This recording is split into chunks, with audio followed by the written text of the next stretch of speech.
All of friends நம்ம என்ன பார்க்க போறோம் அப்படின்னா அனாலிசிஸ்ல படிச்ச ஏப்ரல் மே 2026 ஸ்டூடெண்ட்ஸ் உங்களோட ஈவென்ட் செமஸ்டருக்குரிய ரிசல்ட் எப்போ வரும் அப்படின்னு சொல்லி நிறைய பேர் கேட்டிருந்தீங்க. இப்போ நான் சொல்ல போகிறது என்னோட ஓன் ப்ரிடிக்ஷன்ல நான் ப்ரிடிக்ட் பண்ணியிருக்கேன். அதாவது வந்து ப்ரீவியஸ் செமஸ்டர்ஸ்ல எப்படி வந்து பப்ளிஷ் பண்ணியிருக்காங்களோ அதை வச்சு நான் உங்களுக்கு கம்பேர் பண்ணி சொல்ல போறேன். இது அஃபிஷியல் டேட் கிடையாது. ஸோ நம்ம எப்பயும் சொல்ற மாதிரி மோஸ்ட்லி இந்த மாதிரி அப்ராக்ஸாக வரதுக்கு நிறைய சான்சஸ் இருக்குது. அந்த டேட்ஸ் தான் நான் சொல்ல போகிறேன். அதுக்கு முன்னாடி ஒரு சில ஹிண்ட்ஸ், அதாவது ரிசல்ட் வர்றதுக்கு முன்னாடி ஒரு சில சிம்டம்ஸ் இருக்குது, அதை வச்சு நம்ம கெஸ் பண்ணலாம். அதையும் நான் சேர்த்து சொல்கிறேன்.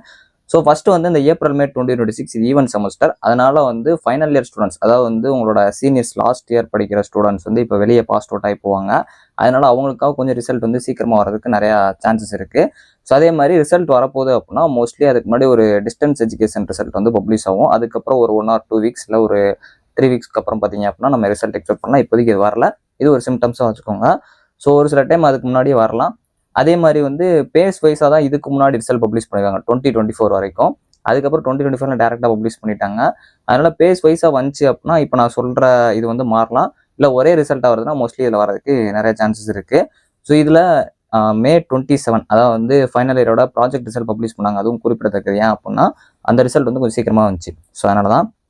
ஸோ இப்போ ரெகுலேஷன் 2025 நியூ பேட்டர்ன்ல எக்ஸாம் வந்துச்சு. அதனால கொஞ்சம் ப்ராசஸ் டிலே ஆகும் சான்சஸ் இருக்குது. எல்லாம் நான் சொல்லிட்டு இப்போ ரிசல்ட்குள்ளே போகலாம், அதாவது ப்ரிடிக்ஷன் டேட்குள்ளே. ஸோ ஃபஸ்ட்டு நான் இதை கம்பேர் பண்ணியிருக்கேன். April May 2024, April May 2025, April May 2026 இப்போ எக்ஸ்பெக்ட் பண்ணுற டேட்ஸ் வந்து நான் கொடுத்துருக்கேன். இது எல்லாமே நான் ப்ரிடிக்ட் பண்ணுற டேட் தான், அஃபிஷியல் கிடையாது. இதுக்கு முன்னாடி பப்ளிஷ் பண்ண வச்சு சொல்லியிருக்கேன். இது மாதிரியே வருமானம் கொஞ்சம் நம்ம வெயிட் பண்ணி பார்க்கணும். ஏன்னா இந்த டைம் எல்லாமே கொஞ்சம் புதுசாக வந்துருக்கு. ரெகுலேஷன் 25 ஒன் வேர்ட்ஸ் வந்துருந்துச்சு, பேட்டர்ன் புதுசாக வந்துருந்துச்சு. அதனால தான். ஸோ இதில் நான் சொல்லியிருக்கிறது வந்து ஃபஸ்ட்டு செமஸ்டர் லாஸ்ட் டேட், அதாவது வந்து பார்த்தீங்க அப்படின்னா ஜூன் 18 வந்து பார்த்தீங்க அப்படின்னா ஃபைனல் இயர் கம்ப்ளீட் ஆச்சு 2024. இது எல்லாமே ஏப்ரல் மே 20 அந்த ஈவென்ட் செமஸ்டரை வச்சு தான் நான் கம்பேர் பண்ணியிருக்கேன். ஜூலை 30 வந்து அதர்ஸ், அதாவது வந்து ஃபர்ஸ்ட் ஃபைனல் இயருக்கு முன்னாடியே முடிஞ்சிடும். அதுக்கப்புறம் அப்படியே கொஞ்சம் கொஞ்சமாக எக்ஸாம்ஸ் முடிஞ்சது. அதோட ரிசல்ட், அதாவது வந்து இந்த ஃபைனல் இயரோட ரிசல்ட்ஸ் பார்த்தீங்க அப்படின்னா ஜூலை 25 கிட்டத்தட்ட ஒரு 1 month அப்புறமே பப்ளிஷ் பண்ணிட்டாங்க 24ல. ஸோ அதுக்கப்புறம் செப்டம்பர் 27 கிட்டத்தட்ட அதுக்கு ஒரு 2 months வரைக்கும் ஆச்சு 2024ல. அப்போ கொஞ்சம் டிலே ஆச்சு. ஸோ 2025 இப்போ 2024ல ரெகுலேஷன் 2017 வந்திருப்பாங்க. அவங்களுக்கு ஃபைனல் இயராக ஒரு பேப்பர் இருந்திருக்கும். இப்போ 2025 பொறுத்த வரைக்கும் ரெகுலேஷன் 2021 ஸ்டூடெண்ட்ஸ் தான். ஸோ அவங்களுக்கு பார்த்தீங்க அப்படின்னா ஜூன் 25 வந்து ஃபைனல் இயருக்கு முடிஞ்சு. ஜூலை 5 வந்து எக்ஸாம்ஸ் வந்து பார்த்தீங்க அப்படின்னா அதர் செமஸ்டர் ஸ்டூடெண்ட்ஸ் முடிச்சு ரெகுலேஷன் 2021 ஸ்டூடெண்ட்ஸ்க்கு. ஸோ அந்த லாஸ்ட் டேட்லேருந்து கன்சிடர் பண்ணுறப்போ போன டைம் அதாவது ரிசல்ட் எப்போ வரும் வெயிட் பண்ணிட்டு இருந்தப்போ அந்த காலேஜஸ்லாம் ஃபீஸ் பே பண்ணாமல் இருந்தனால ரொம்ப டிலே பண்ணி போன டைம் சண்டே வந்து ரிசல்ட் பப்ளிஷ் பண்ணாங்க ஆகஸ்ட் 24. இந்த டைம் அப்படி வர சான்சஸ் இல்லை.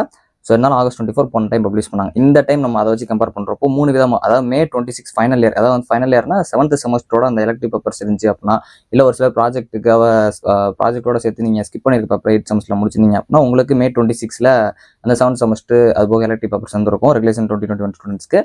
23 ஜூனில் பார்த்தீங்க அப்படின்னா ரெகுலேஷன் 2021 ஸ்டூடெண்ட்ஸ் அந்த அரியர்ஸ் பேப்பர்ஸ் கம்ப்ளீட் ஆச்சு. அது போக இப்போ ரெகுலேஷன் 2025 ஃபர்ஸ்ட் செமஸ்டர் அந்த நியூ பேட்டர்னில் அந்த எக்ஸாம்ஸும் உங்களுக்கு ஜூன் 24ல எக்ஸாம்ஸ் வந்து கம்ப்ளீட் ஆச்சு. அது டோட்டலாக அந்த எக்ஸாம்ஸ் எல்லாம் முடிஞ்சிச்சு. ஸோ இது வந்து இந்த லாஸ்ட் டேட்லேருந்து பார்க்குறப்போ ஒரே போல் விட்டாங்க அப்படின்னா பேசைஸாக விட்டால் இதுக்கு முன்னாடி கூட வர வாய்ப்பு இருக்குது. ஸோ என்னோட ஓன் ப்ரிடிக்ஷனில் சொல்கிறப்போ 13-14 இதில் வர்றதுக்கு நிறைய பாசிபிலிட்டிஸ் இருக்குது. அதாவது August 2nd week 3rd week வரைக்கும் நம்ம வெயிட் பண்ணலாம், இல்லை சம்டைம்ஸ் ஆகஸ்ட் லாஸ்ட் வீக் கூட வெயிட் பண்ணலாம். இந்த 13-14 ஏன் சொல்கிறேன் அப்படின்னா அது கவர்மெண்ட் ஹாலிடே வருது. மேபி உங்களுக்கு அந்த ஹாலிடேக்கு முன்னாடி விடுற மாதிரி இருந்துச்சுன்னா இந்த 13-14 விடலாம். ஸோ அப்படி இல்லை அப்படின்னா 21-22 இந்த 21-22 நான் வந்து எக்ஸ்பெக்ட் பண்ணுறேன். ஸோ வெயிட் பண்ணி பார்க்கலாம். ஸோ ஓவராலாக இந்த ஆகஸ்ட் மந்தில் உங்களுக்கு ஃப்ரைடே, சாட்டர்டே அது போக மண்டேஸ்லேயும் கொஞ்சம் வெயிட் பண்ணி பாருங்கள், கிடைக்க வாய்ப்பு இருக்குது, ரிசல்ட்ஸ் வரலாம். ஸோ மோஸ்ட்லி வந்து இந்த டைம் கொஞ்சம் புது பேட்டர்ன் புது ரெகுலேஷன்ஸ்லாம் வந்தனால நம்ம எப்படி வரப்போகுதுங்கிற இப்போ புதுசாக தான் பார்க்க போகிறோம். ஸோ நான் சொன்ன வீடியோ உங்களுக்கு கண்டிப்பாக இப்போ நம்ம சொன்ன டீட்டெயில்ஸ்லாம் உங்களுக்கு யூஸ்ஃபுல்லாக இருக்கும் நினைக்கிறேன். ஸோ உங்கள் ஃப்ரெண்ட்ஸ்க்கு ஷேர் பண்ணுங்கள், நம்ம சேனலை சப்ஸ்கிரைப் பண்ணுங்கள். தேங்க்ஸ் ஃபார் வாட்சிங்.